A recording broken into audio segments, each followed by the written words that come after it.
Good evening and welcome to the latest installment of the RO Sports Show. I am your host, Matt Harrelson. Nope, I gotta start over. Forgot the freaking sponsor. Well, this is off the rails, isn't it?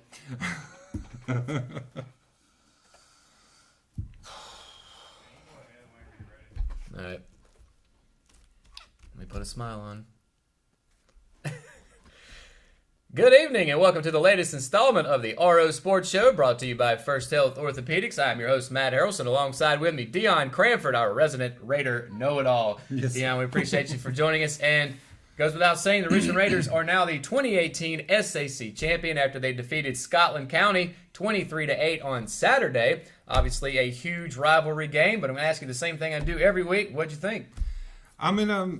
A little bit different this week. Like I said, the game didn't really go as expected. I felt like Richmond was a little bit flat offensively. They struggled in their passing game. Caleb Hood only had 38 passing yards, which is a little bit uncharacteristic. Definitely probably his lowest performance of his career so far at Richmond. So, but again, like I said, big atmosphere. It's going to get into these young players' heads. You know, being a Saturday night, there's a lot of things affected. Also, there were a lot of penalties. I think each team had 7 penalties that really negated a lot of big plays. But you know, it was a smash mouth game. Both teams really attacked each other's defensive line right up the middle. You know, you had Jaheim Covington and Caleb Hood really doing most of the work on the ground for the Raiders and really getting most of the yards. And then of course you had Saheem McQueen, who was definitely the player of the game. Definitely showed up. He had 31 carries for 199 yards and scored Scotland's only touchdown. But he just put that team on his back and gave them the best chance they could have. So yeah, and I know when we were watching it Saturday together, we kept saying, "Oh, McQueen gets the ball, McQueen gets the ball, McQueen." And we knew that was going to happen.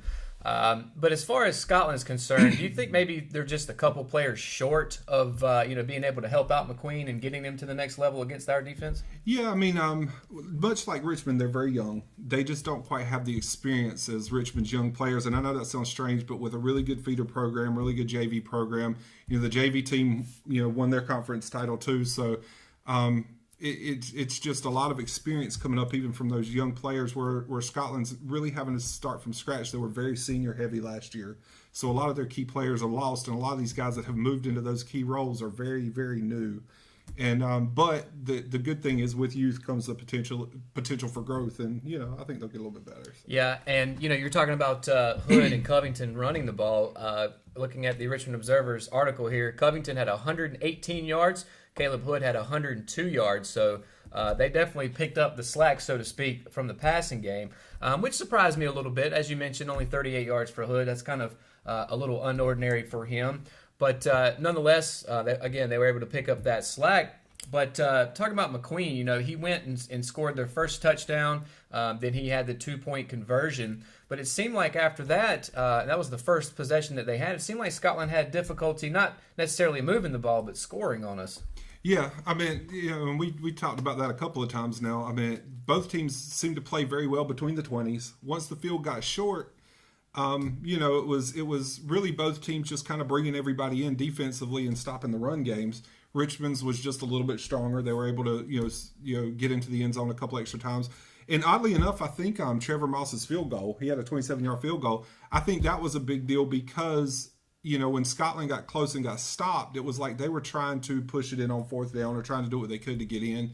They did have one turnover there in the end zone, whereas Richmond kind of showed that, hey, all we got to do is get close. We can add points to the board, because Moss's field goal put Richmond up 10-8, and then they never really looked back from that. So. Yeah, and of course, from this past Saturday, there was a time when it was we were 4th and 1. On the goal line, not able to punch it in. There was another time when Covington rushed in. They called it back due to a holding call that neither one of us really agreed with, but nonetheless, it was out there. So we left some points on the field besides that 23. But, a win is a win. But talk a minute about our defense and how they were able to, stop not necessarily McQueen, but be able to stop Johnson, their quarterback. The times when they had the Barfield kid come in.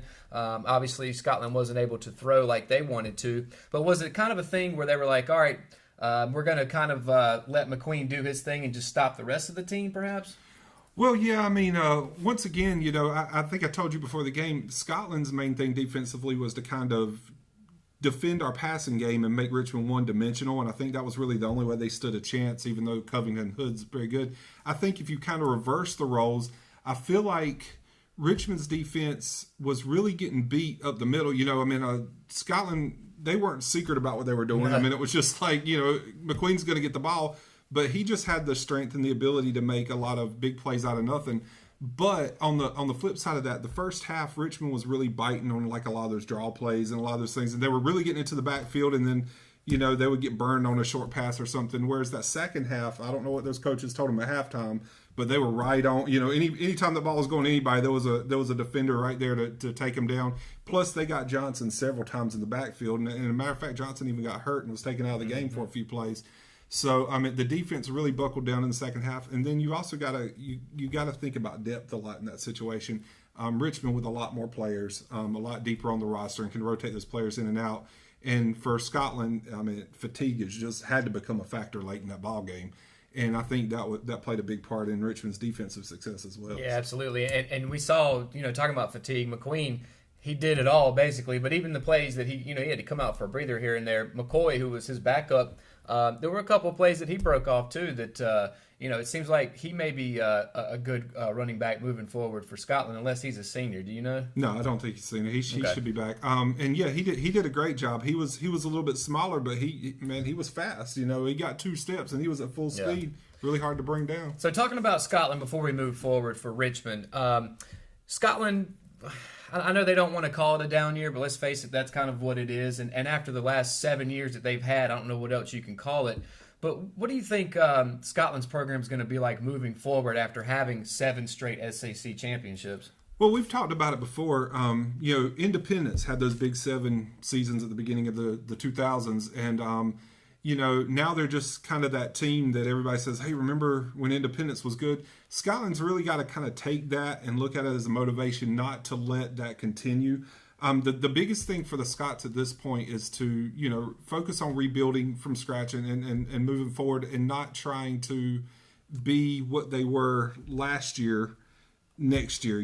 They've got to build, and I think one of the biggest things is you don't want to let what's happening this year get into the mind of those players, because then you're going to have players quit, players give up, players just not think they're ever going to be good enough to match what players like Zamir White and those athletes did. So it's going to be a lot of mind games. It's going to be a lot of physical work, but they've got the right coaching staff in place, I think, to really rebuild that program back to what they were the past few years. Yeah, and I know that sometimes when it comes to football programs at any level, sometimes it can be cyclical. And, there's schools like Richmond, like Scotland, after the success they've had for the better part of the decade, they don't really want to hear down year. Fans expect their team to win year in and year out.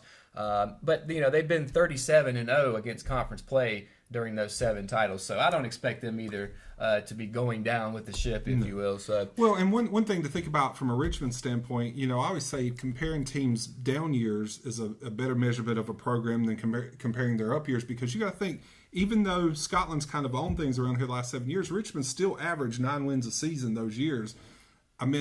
That's pretty good downtime. Yeah. And Scotland, they got a tough game to get this week against Jack Britt. If they lose that, they could have a losing season this year. So it's interesting, but it's a good point to show that just because Richmond hasn't been winning conference titles and Richmond hasn't been winning state titles, look where they could be.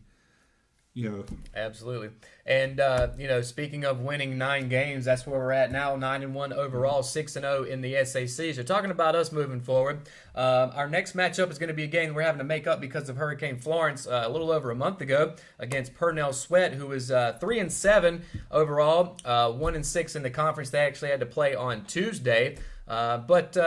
What do you expect? Do you expect much of a fight from Purnell? No, you got to think this is going to be their 3rd game in a week. Yeah, that's tough. That's going to be tough. Yeah, they played Friday, they played Tuesday, and now they're going to play Friday again. They lost to Northside High from Jacksonville in a heartbreaker, 22-19 on Tuesday. That was probably played and probably a game they needed if they wanted any shot at seeing something in the postseason. Although I'm not sure that was an option anyway, but it was possible if they would have won it.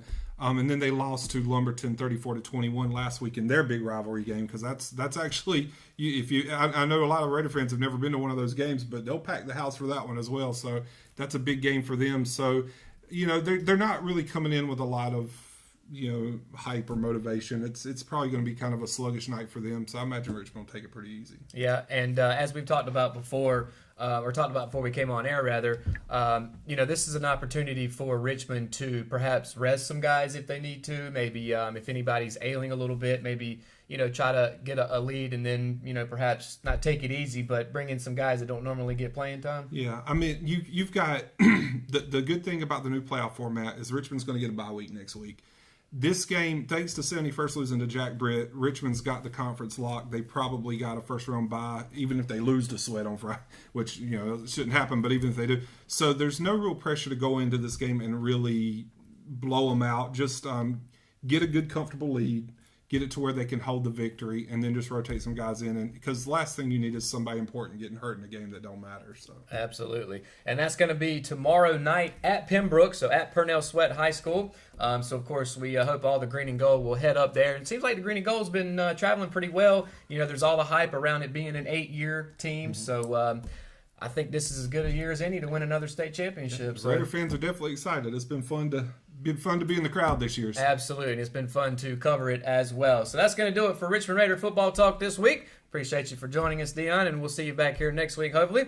When we return, we're going to take a quick commercial break, talk about the college gridiron. We've got our picks for this week, picks for last week, so much more when we come back to the RO Sports Show.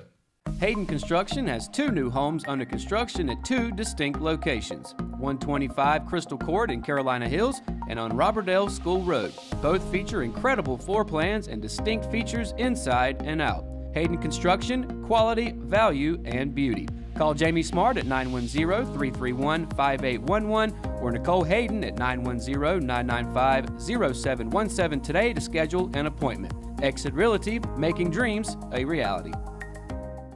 At Richmond County Hospice, we strive to provide high-quality care to our patients and their families. Whether it's the incredible hospitality at the Haven House or from the comfort of your own home, you can count on Hospice to be there for you. We also offer monthly grief support groups, and our chaplain will be there to hold your hand in prayer. Through our amazing staff and our volunteers, Hospice has made difficult times easier for our community. Call the number on your screen if you feel that you or your loved one may benefit from our services. Richmond County Hospice. Peace, comfort, dignity. And welcome back to the RO Sports Show, brought to you by First Health Orthopedics. We kicked Dion off the desk and brought on a couple of other Ross regulars, Jeremy McKenzie and Russell Parker. So let's hit the college gridiron, fellas. And it was a big week last week, which was week 10. We are already through 10 weeks of college football, if you can believe it. Not a lot of them left in the regular season. No, it's not, but it has been exciting. So let's take a look at last week's picks. So we started off with the SEC West matchup of Texas A&M versus Auburn. And Russell, I actually picked up a point on you here. Of course, I lost it later, but you picked A&M. Jeremy, you and I picked Auburn, and the Tigers able to pick up the win. Quick question: is A&M overrated? Is Auburn underrated? What do you think? I think it's just the SEC beating up on each other like it usually is. Pretty much. All right, I can agree with that, and I know that's something that we've talked about could potentially happen. Of course, we haven't necessarily seen it at the top there. As far as your boys, Alabama, of course, we'll get to them here in just a minute. But on the other side of the SEC, we had a big SEC East matchup between Georgia, who we expected to be here, and Kentucky, who we did not. But none of us picked Kentucky because we all figured the Bulldogs would get the victory, and they were able to do that. So on that side of it, is Georgia still the team to beat in the East? Yeah, I think so for sure. I mean, Georgia's going to go on to the SEC championship, and they'll probably be playing Alabama. Yeah, they will be playing Alabama because Alabama has clinched the West now. So it's going to be kind of like a championship game part 2, if you will. Yeah, that was kind of a trick question because you're right. We already know a month out that Bama and Georgia are going to play each other in the SEC championship. I got a question for that, but I'm asking you when we get done here. I might know what it is. So a Big 12 matchup. West Virginia ranked, Texas ranked as well. So this was a big matchup. Now this one came down to the very last minute. Will Greer, their quarterback, actually scoring to get the victory for the Mountaineers, but we all three had West Virginia. So what do y'all guys think about Texas? We saw them get all the way up to number 6, I think, in the polls. Now they're currently sitting at, they've dropped all the way down to 19th after this loss. They're now 6-3 overall. Texas, we talk about all the time about how it's such a big-time program. Was Texas back? Not necessarily. I don't know. You guys probably agree with me on there. Which I guess was my question, if you thought maybe Texas is back to being a viable program again. I think, for me, Texas, they had a pretty much a couple of down seasons, whatnot, during the rebuilding process. due to some recruiting issues, whatnot have you. But I think in the probably next year or so, I think you can look at Texas probably coming back and being that vibrant program like it once was. I don't think so. I think that Texas, they've kind of been overrated this season. They lost to Maryland to start off in the season, so I don't think if they're going to be back, they're going to start winning games that they should be winning. Obviously, with a game like Oklahoma, you can expect a loss to happen there, and I think it's more forgiving for those type of games. But when you lose to some of these smaller teams out there, it's not a good sign for your program. And granted, that was week 1 when they lost that game. But they haven't really shown a whole lot since. Yeah, and they lost that Maryland game. The next week, week 2, Tulsa took them to the limit. And that right there made us all say, maybe Texas not so good. Then they beat Oklahoma, which jumped them all the way up. Then they won a few games, but it seems like maybe they're dropping back to earth. So we'll have to keep an eye on them. Moving forward, we got a Big Ten matchup, Michigan versus Penn State. We all three were on board with the Wolverine, and they were able to pick up the victory. Penn State, though, they started off the season like 6th, 7th, 8th, something like that before we started. And now they're all the way down to 20th. They're also 6-3 overall. On the flip of that, though, Michigan, because it took me a while to finally get on the bandwagon. We've talked about all the time about how this was a huge season for Harbaugh. I guess the question is Michigan going to be able to continue this run and potentially play in the playoff? What do you think? I believe they will. I think that motivation, they still continue to win games and find ways to do it. I think there's going to be a scenario where I call Michigan a dark horse because really they're going to be one of these teams. You better not sleep on Michigan. Yeah. Because Michigan creep up and can pretty much beat you. And it seems like one of the problems that Harbaugh's had since he's been there has been a lack of a quarterback, and he's got one this year in Shea Patterson, the transfer from Ole Miss. Think that could potentially make the difference for the Wolverine? Possibly, but going back to them making it to the playoffs, the thing is going to be in their way is Ohio State.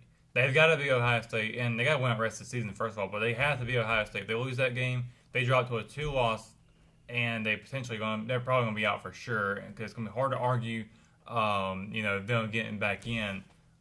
Despite the fact they only lost to Notre Dame, and then you got Ohio State, but there's some other one-loss teams out there that could potentially get back in, like Georgia. You could see both teams come back into play. So I think Michigan probably can get past Ohio State. I mean, Ohio State's been kind of a toss-up this season with the way they've been playing. I think they got 2 losses now, right? They've got 1 loss. 1 loss. But so it was to Purdue. Yeah, so Purdue, you might as well say it was 2. And it was like a 20-something point loss. So. Yeah. So it's going to depend on that game, I guess.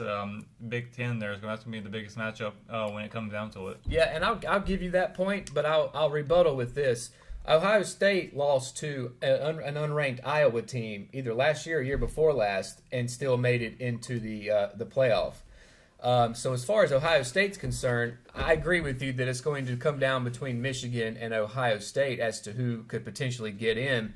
But 1 loss, that's probably not going to hurt you that much, especially on Ohio State's case, because that's one of those programs that year in and year out the College Football Playoff Committee just loves. Mm-hmm. And right now they're sitting 10th, but I think they know that eventually Michigan, Ohio State's going to have to play each other, and they'll both be ranked pretty high, and we'll have to see where that goes from there. Moving forward, your boys, the Bama Crimson Tide. I'm not wearing this shirt for nothing this week. I can finally talk some trash to the Tigers. This was number 1 versus number 3 at Baton Rouge, and LSU came in as a 14.5-point underdog at home.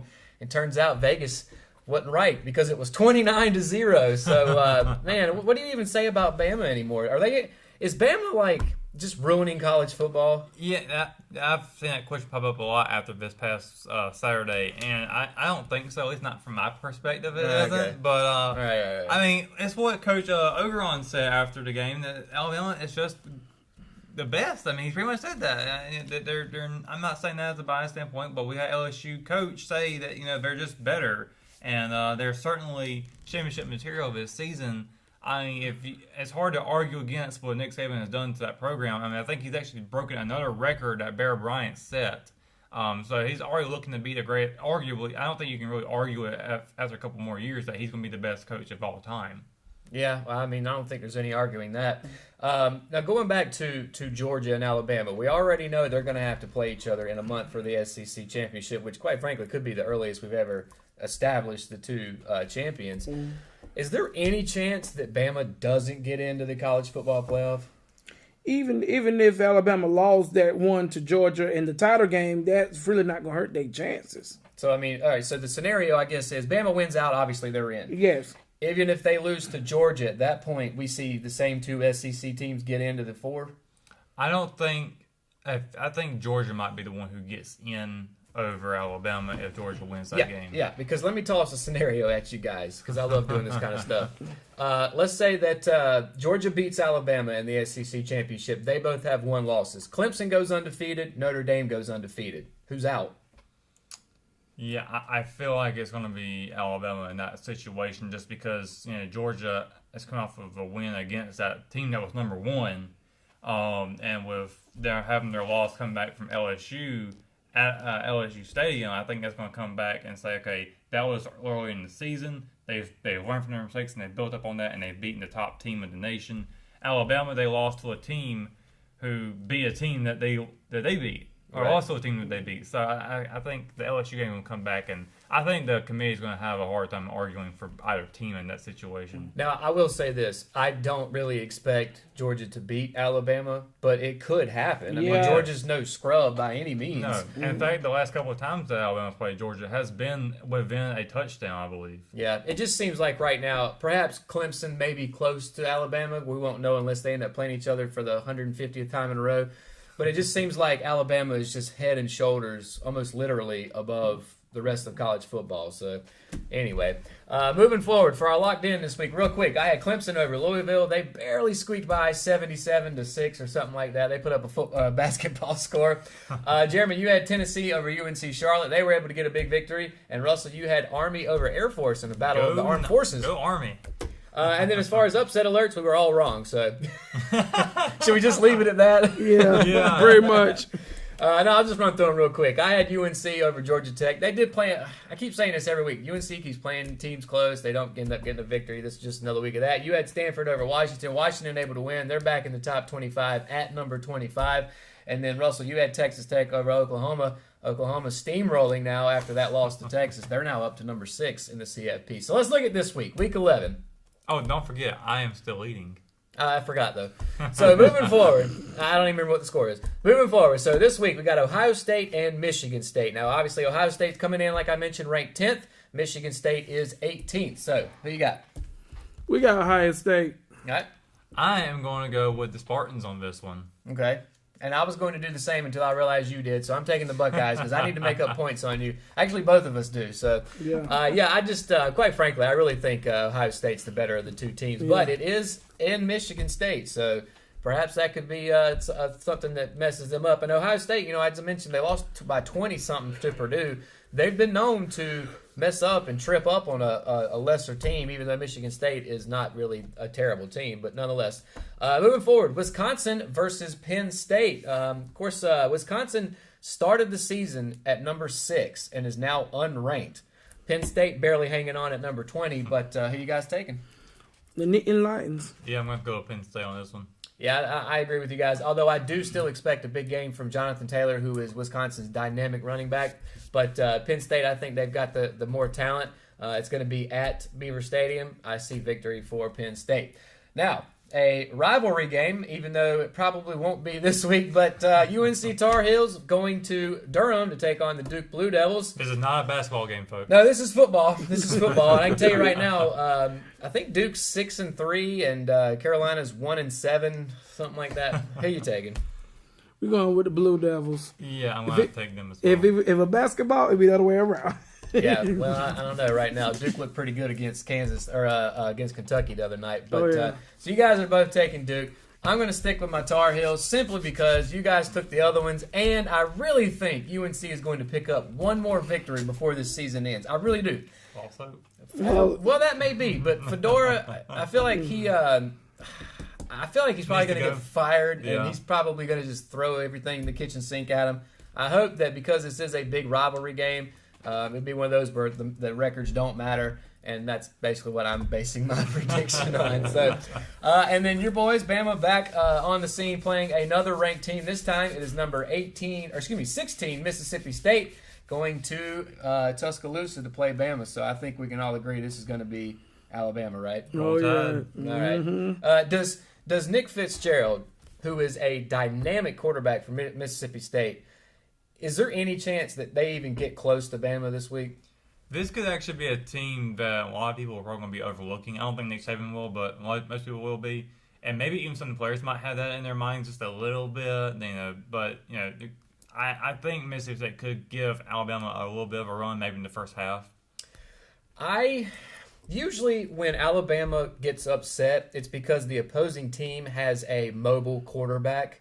Johnny Manziel, Cam Newton, Chad Kelly when he was at Ole Miss.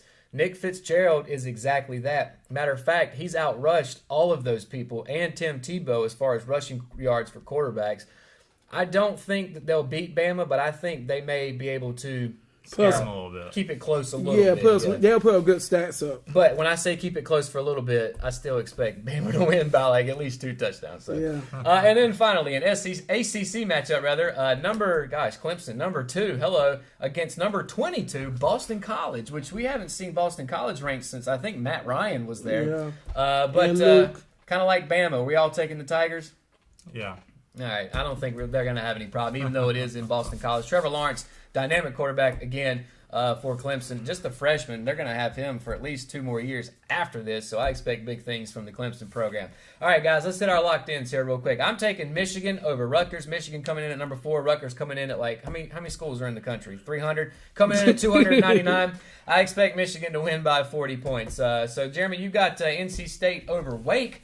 So another big ACC matchup. Of course, State playing really well this year, even though they just lost to Clemson, but who hasn't? Yeah, they ranked number 14. And then, Russell, you're taking LSU over Arkansas. What happened to Arkansas? Didn't they used to be good?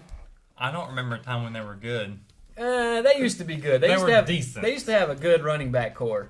Decent. Darren McFadden, Alex Collins. There was some good players. Well, they there. also have recently got a new coach, so that's probably got a lot to do with it as well. Very well could. Is he a former Saban assistant? Because it seems No, like the rest not of them yet. are. I think they're all vying to wait. I think they're all waiting for the next one to be available. So. All right. And then for upset alert, who, quite frankly, none of us have really done well. Russell, I think you've done the best on these.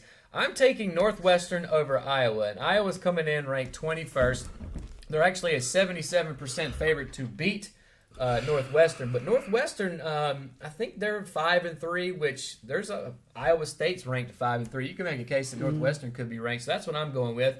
Jeremy, you've got Georgia Tech over Miami. Talk about teams that are down this year. What's going on with the U? I think the program was exceeded expectations for this season, but I think Miami didn't really expect it as they should.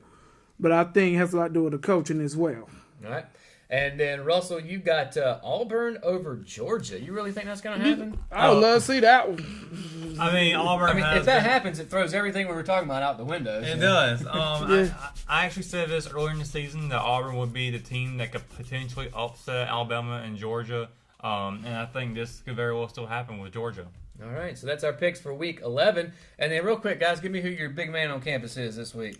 I've got Darren Hall from I can't remember what team he came from, but I know he beat Virginia 23-13. He's a running back, 19 carries, 229 yards, and 3 touchdowns. So definitely helped his team on to victory. All right.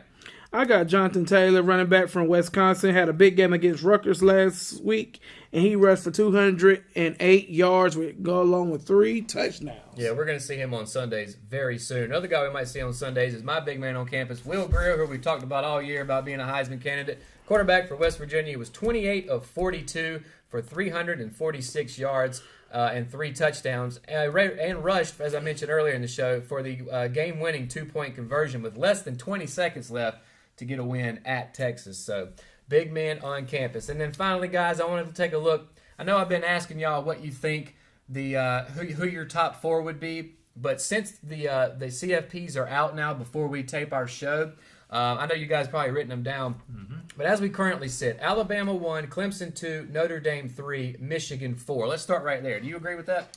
Alabama, Clemson, Notre Dame, Michigan. I Yeah. got that written down, so yeah, I agree with that. All right, and then you're 5 and 6. You got Georgia, Oklahoma. I got Georgia UCF. UCF. Oh, you're taking a page out of my book, man. Hey, Actually, I took a page out of your book first. they need to be recognized, so that's Yeah. why I put them up there. I'll get into that here in just a second. What about you? You agree with Bama, Clemson, Notre Dame, Michigan? Yes, but I would put like Michigan over Notre Dame. Really? Yes. An undefeated Notre Dame. All right. And then my honorable mentions is going to be Georgia, and I'm going to take a little bit going down a little bit. I would say LSU. So LSU with 2 losses. See, I'm a little upset that LSU only bumped down to 7th. I Yeah. thought maybe they should have dropped back a little bit, although I do get it. You lost to Alabama, who was number 1, but you also lost by 30 points at home. You can't do that and only drop 4 points. But again, the CFP, the committee loves SEC teams, and you cannot deny that. So good. But personally, I'm okay with Bama, Clemson. I think everybody across the board has them 1-2 right now. Notre Dame, until they lose, I don't really see how you can drop them past 3. I think where it gets interesting is 4, 5, and 6, where you've got Michigan, Georgia, and Oklahoma. And I feel like right now the committee can make a case for any one of those to fill that number 4 spot. But Michigan, as you mentioned earlier, is going to have to play Ohio State. That's going to play a big factor. Of course, Georgia, Bama is going to play a big factor. Oklahoma will play probably West Virginia as we currently sit in their Big 12 championship. So there's still a lot to be played out here. You know who could potentially get away with all these teams losing in front of them, and it's a team that I never thought would be here in a conference that I thought we had written off, is the Pac-12. Washington State sits at number 8 right now, 8-1 overall. Think there's a chance the Pac-12 maybe sneaks in? Yeah, if everybody else loses. That's usually how it works. And then finally, my plea to the committee, please give UCF some love. They are now 8-0. They haven't lost a game since I don't even know how long, 2016 or something. And they didn't move. They still have yet to move forward. And we knew this was going to happen. And there's 2 lost teams ahead of them. Yeah, that was my beef. Look, LSU, I get. But when a 2-loss Kentucky team is ranked a spot ahead of you in football, to me, something's wrong there. So, Yeah. And just one other quick thing. I'm looking here at the college football playoff rankings on one side of my screen. On the other side, I've got the AP Top 25. And I just want to show you, make an example of the difference between the CFP committee and the AP. On the AP side, they have Utah State, who I couldn't tell you anybody on their team. If the head coach walked in here right now, I'd say, who are you? The AP has them ranked 14th. They're 8-1. Guess where they are on the CFP? Gotta be like 10th. No, they are nowhere. And that's, Wow. and that's the problem. I'm not Wow. saying Utah State should be ranked up high, but it just goes to show you that there is absolutely no chance for anybody outside the Power 5 to get into the college football playoff. I think it's got a lot to do with money. Absolutely. But I think they made that abundantly clear when the AP says, well, you know what? Utah State's good enough. They've got Fresno State 16th. Fresno State barely makes the top 25 in the CFP at 23. Are you able to pull up the coaches poll right quick? I'm curious to see where they have people. I usually like that poll. I like the coaches poll too because it seems to be more of a truer look at the country. They have Utah State 16th. What about UCF?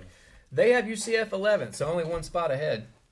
But that's a little bit different. But they've got Ohio State 7th instead of 10th. But they basically they dropped LSU to 10th. Mm-hmm. See, I agree with that. I'm good with that. I don't think 7th was high enough, though, or was low enough, rather. But there's just such a discrepancy. And I hate to say that there is bias towards schools that make money and have name recognition. the name recognition. But isn't that exactly what it is? Yeah. Oh, yeah.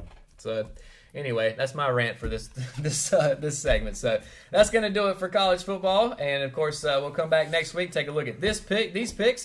I don't See even how know. much further I've gotten ahead of y'all? Yeah, I started to make a little snide comment, but I don't think I can anymore, and I'm starting to run out of time. Actually, both of us are. We're starting to run out of time. And then, of course, we'll look at Week 12's picks. And at that point, we're getting really, really close to bowl season, believe it or not. Oh, So, yes. believe it or not, the year is almost over. So anyway, we're going to take another commercial break. We're going to come back, hit the NFL gridiron, and, of course, so much more right after that right here on the RO Sports Show. At Kyocera, we see your company differently. We see your documents, how they're accessed, what it takes to keep them secure, and how well your workflow is flowing. Kyocera helps your entire document infrastructure run more efficiently, securely, and cost-effectively. And what we see is an opportunity to integrate all of it.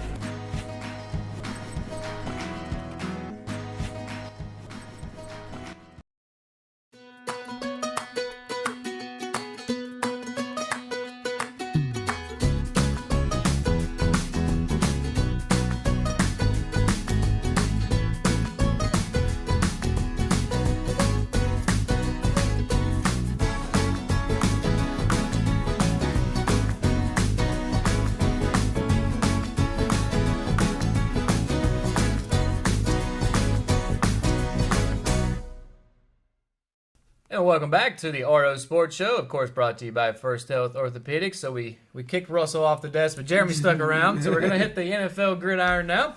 And, of course, let's start with your Carolina Panthers, who picked up another W this week pretty handily over the Buccaneers. So 42-28, the Panthers won over Tampa Bay.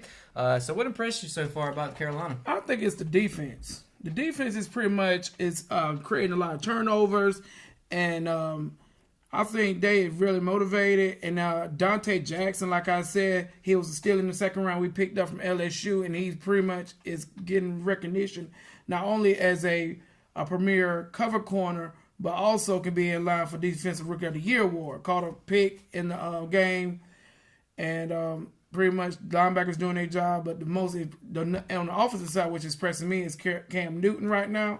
Cam Newton is pretty much being very careful with the ball, not creating a lot of turnovers, and pretty much is making some key touchdowns at the crucial moments. So looking at the stats here, Cam did his thing. He was 19 of 25, 247 yards, 2 touchdowns. And I know we've hit on this a lot talking about the Panthers, but he did not lead the team in rushing this week. Finally, Christian McCaffrey stepped up, 17 carries, only 79 yards, but led the team. Also had 2 touchdowns. So is this finally the beginning of seeing McCaffrey become the main back? What do you think? I think he should be, because you paying this guy a lot of money just to be the future back and taking a lot of pressure off of Cam Newton. But even though North Turner said it best, he's not taking away from Cam's game, but he wants to pretty much open up other avenues where he could run and throw and let McCaffrey and C.J. Anderson run the rock. And I think that should be the case. And then as far as receiving, McCaffrey also led in that. So I'm assuming it was a lot of throws out of the backfield. Yeah. But Greg Olsen right behind him, 6 receptions, 76 yards, 1 touchdown.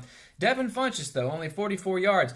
Now, it seems like the Panthers obviously scored a lot of points, but some of that was on defense, wasn't it? Yes. Okay, so as far as offense, they did okay, but it kind of seems like they're still chugging along. What do they need to do to get the offense rolling? I think for me, it's just separation. All right. It's separation, that's all it is. And I feel, to me, with Greg Olsen being back in the fold, it does make the offense a lot better. But at the same time, I feel that right now, Cam, you got DJ Moore, you got Devin Funchess, you got pretty much Torrey Smith as your possession receiver. Even got McCaffrey in the backfield to be in that special ace in the hole. Use those guys to pretty much take pressure off, give the defenders some time to pretty much throw to the receiver where they can do what they need to do in order to make plays. All right. And then my Washington Redskins, unfortunately, excuse me, lost 38-14 to the Falcons. I know you were hoping the Redskins would win to keep the Falcons away from you guys and the Saints right above y'all. But the Skins now 5-3, 3-2 at home, but they weren't able to beat the Falcons. Matt Ryan had a huge game. He was 26 of 38, 350 yards, 4 touchdowns. This was one of the games that I was afraid we would see where our defense just gets picked apart, and I really, really hope this isn't a case where we end up, just falling apart and end up missing the playoffs, or perhaps only going 8-8. The same thing we've been doing. I talk about it all the time: 7-9, 8-8, maybe 9-7. What worries me though is we've been talking up Adrian Peterson all year long about how he's this ageless wonder. 9 carries, 17 yards. They didn't feed him the ball enough for me to. They did not feed him the ball enough where he had opportunities to make plays in order to take pressure off of Alex Smith. And I think that kind of took them away from it, because that caused Alex Smith to pass more, whatnot have you. And then the defense, like you say, they just got picked apart, because especially with the big three with Hamid Sanu and Calvin Ridley and Julio Jones. Yeah. Which, by the way, Julio, 121 yards and a touchdown. Calvin Ridley, 71 yards and a touchdown. Sanu, 45 yards. Tevin Coleman out of the backfield caught 68 yards with 2 touchdowns. So Redskins defense was pushed around all afternoon. But Alex Smith, you hit the nail right on the head. He had to throw the ball 46 times. And we know from watching Alex Smith for the last, 10 or 12 years, he does not need to be throwing that much, does he? No. I think for me that if you got Adrian Peterson in that backfield and take pressure off your quarterback, you need to run him. Yeah. And he also led the team in rushing. He had 1 rush for 22 yards. That's not going to cut it. Even though we did have a receiver, Maurice Harris, who had 10 receptions for 124 yards, but no touchdowns. So, again, Washington is still in first place in the East. You guys are trailing the Saints, who we're going to talk about right now because that was our game of the week, which the Saints killing it. Of course, they were playing the Rams, who have also been killing it. But as it turned out, the Saints able to get the win in what we knew was going to be a shootout, and it was exactly that, 45-35. So the Saints are now 7-1. The Rams are 8-1. So let me ask you this: Saints or Rams? Which one's the better team, you think? For me, if we could go on record I could say for the Saints offensively, Rams defensively, but on paper right now, I could say the Los Angeles Rams. And that was a preview. It could be the NFC title game. But at the end of the day, those two going to meet in the playoffs very soon. Yeah, they very well could. Jared Goff, 391 yards, 3 touchdowns in a loss. That's got to sting a little bit to have that good of a game and then lose. Especially you coming into the stadium as the only undefeated NFL team. Yeah, and then but Breeze, 346 yards and 4 touchdowns. So it was a battle of quarterbacks. No defense was played. No. Todd Gurley, 13 carries, 68 yards and a touchdown. On the other side, Alvin Kamara, who is absolutely killing it in the last 2 years since he's been in the league. He had 82 yards and 2 touchdowns. And then looking at how often they threw the ball, my goodness, Michael Thomas, 12 receptions, 211 yards, and 1 touchdown. Ooh. What do you do with that? It's kind of like, look, I said last week that Drew Brees, we talk about how good the Rams defense is, that Drew Brees would be able to carve them up. I didn't think it'd be that much, though. No, and I don't think for as Michael Thomas had a big game like that, because especially with Marcus Peters have a reputation as one of the NFL's best cover corners, and he pretty much Michael Thomas pretty much gave you the run. Yeah, and then Brandon Cooks on the LA side, he had 114 yards and 1 touchdown. And if those folks watching and listening remember, he used to be a Saint as well. So do you think that the quarterbacks make the receivers better or vice versa? What do you think in those scenarios? It all depends on what offensive system you come into and who the quarterback is. But I think it comes down to like the quarterback make the receivers look good. And that we can make a case for like over the years with Jake Delhomme with Steve Smith, Tom Brady with Randy Moss. You could say Donovan McNabb with Terrell Owens, like Dante Culpepper, Randy Moss in their day, or just guys that pretty much was the pinnacle of their careers because of the quarterbacks they had to go to. All right. Yeah, it just kind of seems like Tom Brady, for instance. It doesn't matter who lines up. Like he's gonna hit the guy. Yeah, regardless if it's gonna be Wes Welker, Randy Moss, Darren O'Day, Justin Elliman, Danny Mandola, or even the one. But you look at Josh Gordon now. Like he's had a lot of trouble in Cleveland, but then he goes to New England, and now all of a sudden he's like a resurrection. Yeah. So anyway, let's move towards next week's game. So you guys actually play tonight against the Steelers, who are 5-2 overall. That's going to be in Pittsburgh, though. So what do you think is going to happen there? I think it's going to be the battle of the defenses, whatnot have you. In order for us to do what we continually be doing and put pressure on Big Ben, we got to continue to do what we've been, continue to blitz, continue to cover what we need to do. And for Cam Newton, we don't need to create a lot of turnovers. I could say run and pound, play great defense, and we should be able to pick up the win in Pittsburgh. And we will see. And then you guys just got through beating up on the Buccaneers. So now my Redskins also playing the Bucs this week. They're heading down to Tampa. Like I mentioned, the Redskins are 5-3 overall, still leading the East. You want to take a prediction on this? I think the Redskins will pick up this win against Tampa Bay. We just got reporting that Jameis Winston probably will be starting. Okay. On this game, but I think this is where the Redskins need to continue to win, redeem themselves from last week and beat the Bucs, so they could continue to be in the playoff hunt. All right, and then let's do a game of the week. And I'm looking here at the matchups. There's a lot of discrepancies between teams that are playing, but I've got one here. The 7-1 Saints are playing the 5-1 Bengals in Cincinnati. Want to take a stab? I'll take New Orleans. Yeah, I will too. Drew Brees right now, 2,336 yards and 18 touchdowns. So he's absolutely killing it. But there are some quarterbacks out there that have better numbers, which brings me to our mid-season preview here. So we're halfway through the season, and I want to hear from you who you think is your MVP halfway through the year. For MVP right now, for me, is Kansas City's quarterback, Patrick Mahomes. All right. After the Alex Smith trade to Washington, we didn't think how much Kansas City was going to get out of Patrick Mahomes, but And Andy Reid known to be quarterback savvy for training a whole lot of them in his day. Yeah. Patrick Mahomes is having an MVP year, over 30-something touchdowns. And, I mean, he lightened it up. Somehow, some way, got that deep ball, which I love his accuracy, but he just continues to do and put numbers up day in and day out. He's obviously been killing it, but he's a rookie. Yeah. Actually, he's not a rookie. He was a rookie last year, but he didn't play last year. Do you think that the NFL just hasn't seen enough of him yet? Do you think they'll eventually catch up to him, or do you think he's just that good? I think he's good, but I think he's not getting that exposure because of these probably because of the team, or a lot of people not just, like you said, not paying him no attention. All right. I'm going to take Jared Goff as my midseason MVP. His stats, he's 199 for 293, so he's thrown the ball almost 300 times already. He's over 2,800 yards on the season. He's got 20 touchdowns already. And I think he's not the main reason, because there is obviously a ton of talent in LA, but he's one of the main reasons why they're 8-1, 4-0 at home. So that's going to be my pick for right now. Of course, all this could change, and it seems like I'm looking at some of these quarterback numbers. I mean, Aaron Rodgers has over 2,500 yards. Phillip Rivers has 22. It seems Mahomes, as you mentioned, he's got 2,900 yards. It just seems like nobody's really stopping anybody, are they? And then finally, I also wanted to ask you who you thought at this point in the season would be your rookie MVP, or rookie of the year, if you will. I'm gonna say mid-season. Mid-season rookie of the year is Dante Jackson, corner from the Carolina Panthers.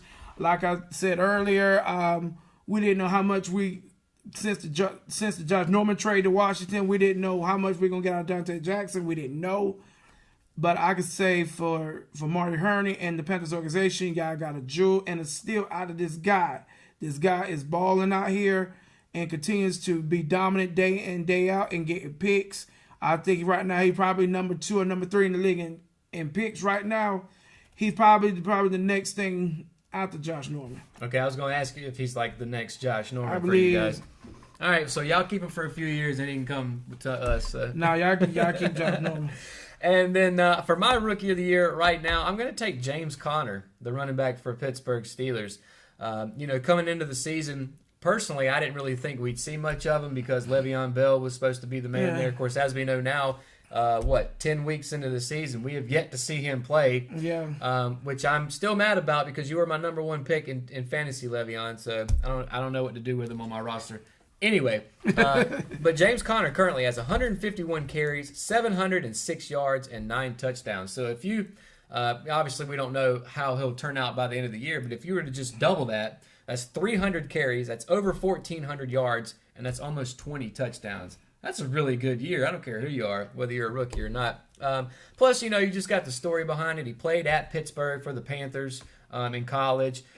He's a cancer survivor. Cancer survivor, absolutely. So it's just a great story, and I'm glad to see that he was able to not only beat cancer, but then able to come back and do very well at the highest level of football. So anyway, speaking of the highest level of football, that's going to do it for the NFL for this week. Of course, we'll come back, take a look at these picks, and preview some more for the week after this. When we come back, Russell's going to hop back on the desk. We're going to talk about NASCAR and everything going on with that, plus much more on the RO Sports Show. McNair Auto Sales is the place to buy your pre-owned car, truck, or van. To be the best, it takes big selection, friendly staff, and great pricing. We guarantee a no-hassle buying experience, and financing is available right on site. So come see us today. We're located at 1026 East Broad Avenue in Rockingham. And remember, with over 40 years of experience, you know McNair is the name you can trust. Willow Tree Antiques and Gifts is all about rustic home decor and gifts. You will always find a variety of unique antiques, vintage, and new items in our shop. Come and see our selection of housewarming, new baby, and wedding gifts. For the man in your life, we have many collectibles, Boker knives, and leather. And ladies love the jewelry, purses, candles, hats, and t-shirts. We also offer a 30-day layaway program. Come and experience shopping at Willow Tree Antiques and Gifts. And welcome back to the RO Sports Show, brought to you by First Health Orthopedics. So we kicked Jeremy off the desk and brought Russell back. So welcome back, Russell. So let's talk some NASCAR. Of course, we're getting closer and closer to the end of the season. We're in full playoff swing. But the big boys of racing were down at Texas Motor Speedway this past weekend, and who was victorious? It was Kevin Harvick. He swept both stage 1, stage 2, and won the race. So overall, a great day for him. But he had something go wrong with him. Until this past Wednesday night, he got caught with an infraction. But yeah, he pretty much dominated the entire race. Some other drivers, I would say even Logano had a decent run. He led some laps. I think we've seen Kyle Busch coming there for a little bit. It wasn't really that exciting of a race, though. Overall, it was kind of just, they recently repaved Texas. So when the track does a repaving, the racing lines go away and you don't have as many grooves to run because it's such new surface, and it's gonna. I don't know. It's weird how it does that, but pretty much there's no more grooves because the track's took them away. Yeah. So, did we kind of see something similar to that at Charlotte?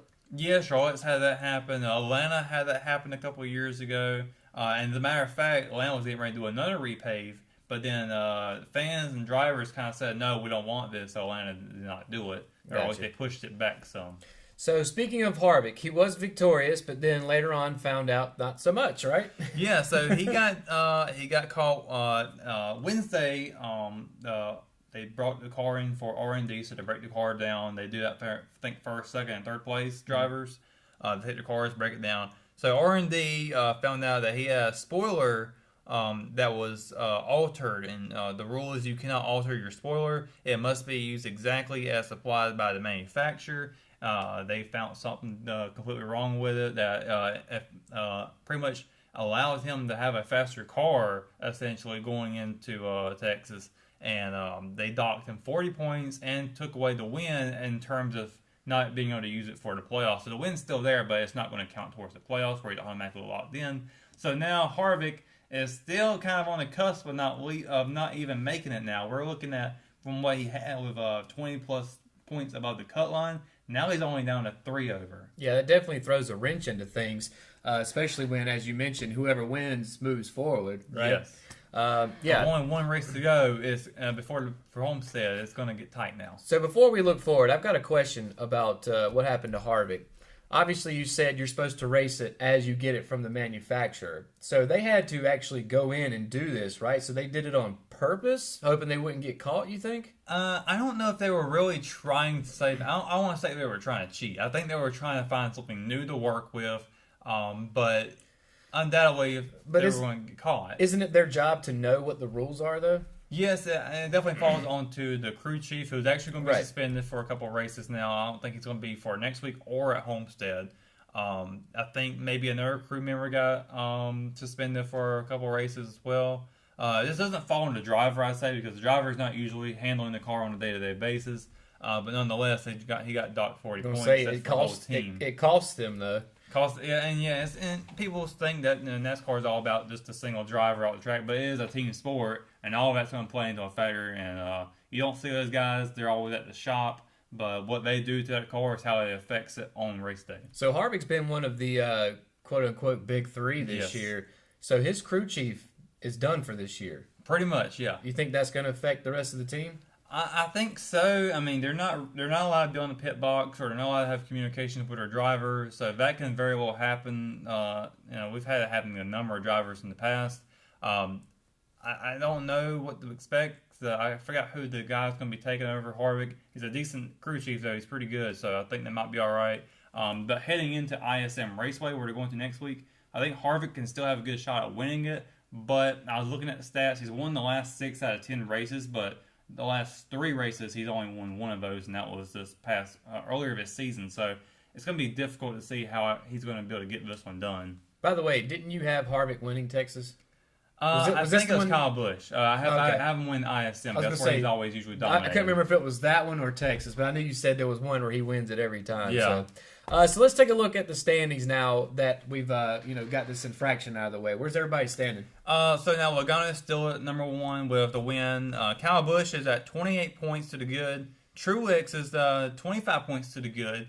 And luckily for him, now that Harvick has had this issue, Truex has a bit of some breathing room. Kind of brought him back from the cusp almost. Yeah, and now we're looking at Harvick with just 3 above the cut line against Kurt Busch, who is someone who could very well actually take over that spot, especially if Harvick wrecks out of the race. Something unlucky happens for him in that race. Kurt Busch is in. Now, we're also looking at Kyle Busch, but still may even not make it, depending on what happens to him this Sunday. Which would be crazy. It would be crazy. The guy who we all believe is going to win the championship may not actually win, and he actually had I would say kind of a bad day at Texas, where he's kind of lost that 30-plus point lead now. He's now at 25. Chase Elliott has gained up a little bit, though. He's now 17 points behind the cut line. Eric Almirola actually now bumps from 8th to 7th. He's now minus 35, and that's mainly because Clint Borden did not have a great day at Texas. He is now 51 points below the cut line. All right, so you mentioned Almirola. Yeah. I got to ask you, because I know you said that you wanted to get something off your chest about that. Yeah, so Logano, once again, having issues with a driver again this week. This time it's Eric Almirola, and I'm still not quite sure what his issue is. I'm going to have a little rust rant here. So let me get on with this. First of all, Eric Almirola claims Logano ruined his day, essentially, from having a chance to even win the race. I think he was running 3rd or 4th, but Logano was trying to race as well. And something happened. We're on the bottom of the line here. Eric Almirola moved up after Logano passed him. It looked like to me Logano took the air off him as he passed him. So side drafting was pretty much going on there. But he says that Logano could have taken it easy for this race because he's going to Homestead. He has no more worries. Eric Almirola is fighting for a championship, potentially going into the next round. Basically, he's complaining about a driver racing too hard. Yeah. That doesn't make any sense. In any sport, that'd be like saying in any other sport, like, well, y'all have already made the playoffs. Why are you playing as hard? Exactly. It makes no sense to me because, Logano even said last week he's going to go out there every single week to win a race. Sure. He said this ahead of the playoffs that he doesn't care if he's going to Homestead or not. If he's got 20 wins this season, he wants a 21st win. He's that guy who's going to be aggressive every single week. Everybody knows his style of racing. Not only that, but Logano has to look out for himself too. He's got a paycheck to look out for with sponsorships. Has to drive for his team owner. There's so much other factors in that. Basically, you can't. If you can't handle that pressure, you don't need to be on that track. Yeah. There's a quote by Dale Earnhardt. I can't quite remember off the top of my head, but pretty much says, you should definitely get that candy off of you and watch out for them fire ants or something like that. I can't remember the quote off the top of my head, but Logano didn't touch Eric Almirola.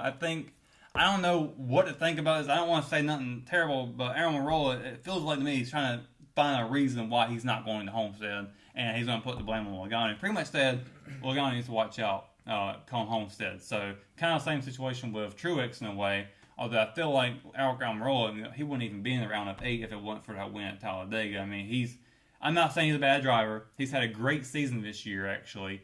But it's just that he's not that level. He's just not there, and I hate to see him try to put blame somewhere that really isn't there. Yeah, I don't think this is a matter of Logano making enemies. I just think Almirola's just misspoken, Yeah. Maybe he's frustrated, something like and that. And that could very well happen because they interviewed him about it after the race. And, of course, when you're going right after the game, you're going to say some things you may not mean to say. I know that they have exchanged texts since then. I don't know what they were about. But I'm sure maybe things are cooling off a little bit now for those two. We'll see how Homestead goes, but right now as it sits, Eric Almirola is in a must-win situation right now. He cannot let what happened with Logano get to him. He needs to focus on ISM Raceway, maybe get a win. I don't know. It's gonna be a long shot for him, but if he was racing well at Texas, he should be able to race well at ISM as well. And then, when it comes to individual sports, and I say individual and include NASCAR just because there's only one guy actually in the car. Mm-hmm. But when it comes to individual sports, you want your guy, your favorite player, race, driver, whatever it is. You don't want them to just be lackadaisical because they've already clinched the playoff spot. You want them to have that tenacity and that fire to want to go out and win each week. So yeah, you got to think about your fans as well. They're ones who buy your merchandise and support you. If it wasn't for those eyes being on you, you don't have a sponsor, and you don't make the money. So fans are an integral part to the sport and to that driver. Absolutely. And then finally, moving forward, this is the last race of the regular season. Is that correct? Well, essentially, sort of. Well, regular season was actually about 8 races ago. This is the playoffs, so it's kind of a postseason type of thing. But this is the last race where we find out who is going to be our championship for. Okay. And the way it's looking right now, Logano, Kyle Busch, Truex, Harvick, that can very well change. I still think Harvick can probably get it done at ISM, which is the next race, formerly known as Phoenix, but they renamed it the ISM this season. They're also changing the layout of the track in terms of where the start-finish line is. Instead of being on the front stretch, now they've got it positioned almost centered between what used to be turn 2 and turn 3. So pretty much backstretch, but kind of back towards turn 2 a little bit more, right after the exit of pit road. So you're going to see insane restarts on this race. Drivers, there's so much open space in that backstretch that you can get 8 wide potentially. Really? For a victory. If everybody's bunched up together, you can see people just diving really low. And there's no line that you get to follow pretty much of that track. So it's going to be wild, I think. I can't wait to see how this race goes. But I still think Harvick can give a run for its money. But with this new format of the start-finish line, we might see something crazy happen there. I was going to ask you if you were going to stick with Harvick to win, but so you think there's a chance that even though he's dominated there, he might not necessarily get the victory? I think that he can still win this race. He's won the last 6 out of 10. Now, granted, he has only won 1 out of the last 3. And it's also been in the last 3 different manufacturers. We have Chevrolet, Toyota, Ford. So you could definitely see maybe another manufacturer winning this. I would even throw my hat in there for Chase Elliott. He could potentially win this race. I think he actually raced well earlier there this season, or it might have been last year. I know he's clinched a championship in the Xfinity Series a couple years ago at Phoenix. So maybe he could be a potential upset, if you will. And of course, if one of these 3 drivers, Busch, Truex, Harvick, wreck out, you might as well say they're done. And so we could very well see one of the big 3 miss it this next week. Still a lot up in the air. Yeah. Still a lot to be determined. Of course, we'll have to come back next week and see what happens at ISM, formerly known as Phoenix, which makes me seem like the artist formerly known as Prince for some reason when I say that. But, Russell, we appreciate it. Of course, we're going to take our last commercial break. Going to bring Jeremy back on the desk since we kicked him off and finish up the show the same way we always do right after this.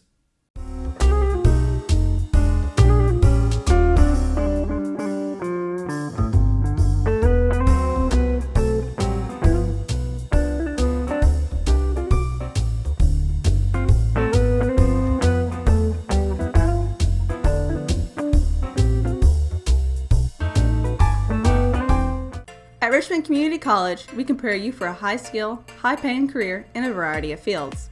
From business to education, engineering, utilities, healthcare, criminal justice, information technology, and human services. At Richmond Community College, we can save you thousands of dollars on tuition through our university transfer programs that provide a seamless transition to universities and colleges throughout North Carolina. At Richmond Community College, we are always developing new courses and programs in response to the communities we serve. We offer day, evening, and online courses, and you can now complete 5 curriculum programs entirely online. At Richmond Community College, we believe in helping you prepare for a better life.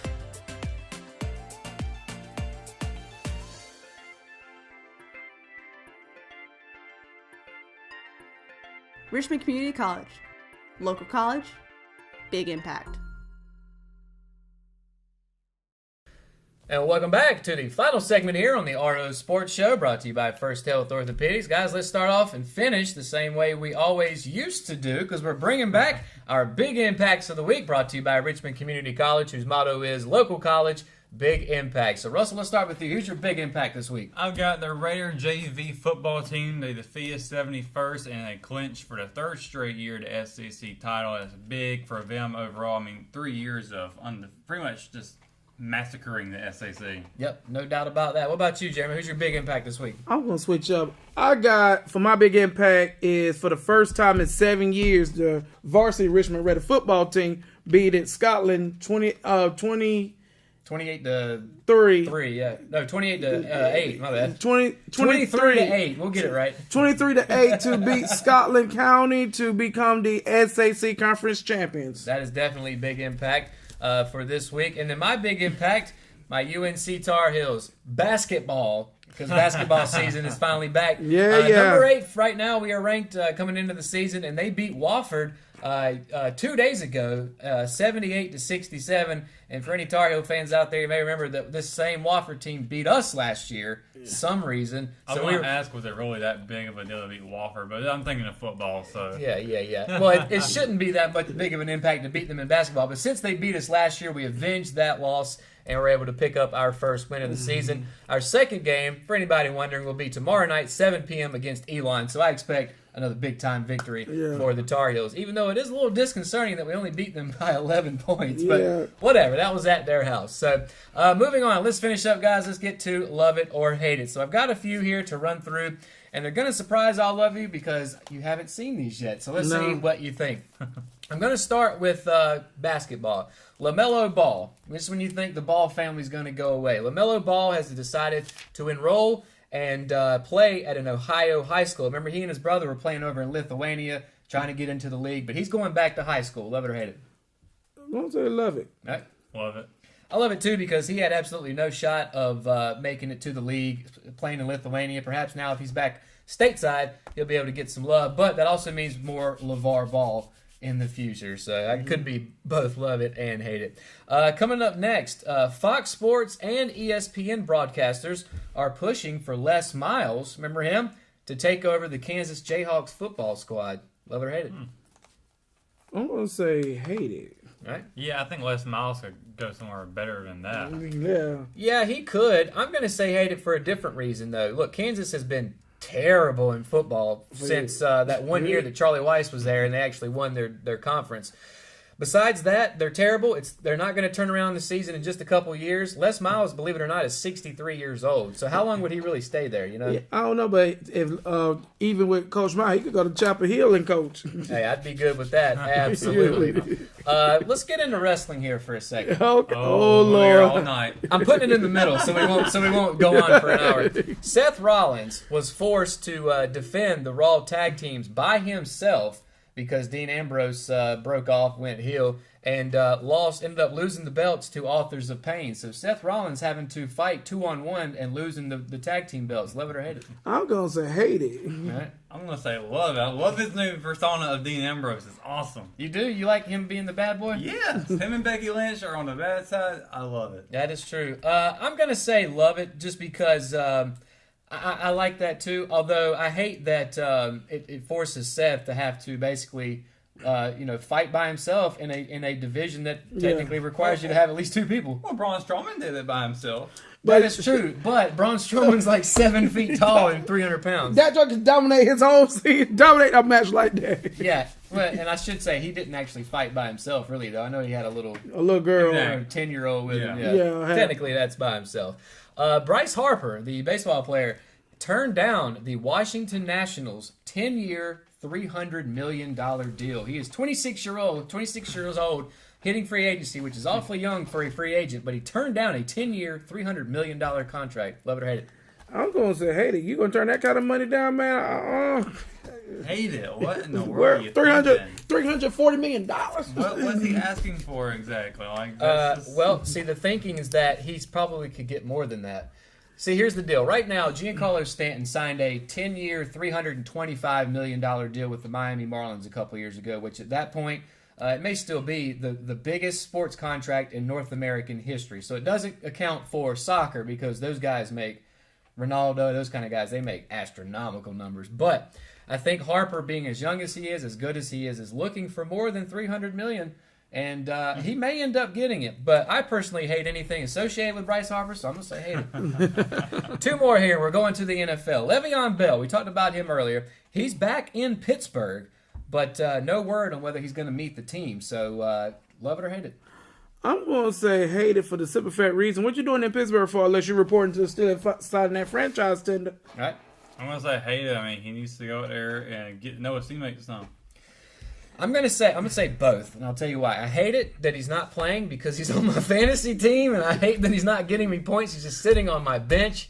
Please come back. But I will say that I love it because I've said this several times. Le'Veon is getting to the point where he's starting to creep up into higher age for running backs in the NFL. You got to go and get that money, and if they don't want to give it to you, you have some leverage, which he has. He obviously doesn't need the money right now, so if he sits out, it's a matter of playing chicken, see who gives up first It seems like he may be winning, though, because I've read some reports that they kind of have like a handshake agreement that if he'll come back, they won't franchise him next year. So maybe the plan worked. So maybe he knows more than we do. And then finally, Dez Bryant signs with the New Orleans Saints. Love it or hate it. I'm gonna say hate it. That's giving Drew Brees more arsenal on his try to put numbers up where he can pretty much become MVP and for Dez Bryant can get and be in contention for a Super Bowl. But other than that, I'm happy. I'm love it because I'm happy he's back in the NFL. All right. I'm gonna say love for all the reasons that you said about Saints. You remember I read out how many yards Michael Thomas had Yeah. this week? 211. Yes. If he now that he's with the Saints, does Michael Thomas, Dez Bryant, is that the best duo or one of the best duos now receiving? Yes. Yes, sir. I agree. I'm glad to see Dez hook on with somebody. I'm surprised it took this long into the season for it to happen. But I'm with you. Why couldn't he sign with an AFC team? You know. Because we're in the same division, or not division, but conference as you guys are, so we don't want the Saints to get any better, and I think that's exactly what happened. So overall, I'm gonna say hate that one. Dez, you could have signed with the Browns or something, man. Or the Ravens, or go to the darn anybody over there. Yeah. Anyway, so that's gonna do it for Love It or Hate It. That's also gonna do it for this week's edition of the RO Sports Show. We appreciate everybody for tuning in across all of the Richmond Observer's platforms, whether it's YouTube, Facebook, the app. So many more. One more quick thing. I do want to say a happy early birthday to Russell. Yours is coming up, on the 11th? Veterans Day, yep. Veterans Day. Mine will actually be on November 14th, so next Wednesday. So happy birthday to us. Happy birthday. Thank you very much. Once again, this has been the RO Sports Show. And for myself, Matt Harrelson, Jeremy McKenzie, Russell Parker, we appreciate Dion for hopping on earlier as well. We'll see you all right back here next Thursday at 5:30.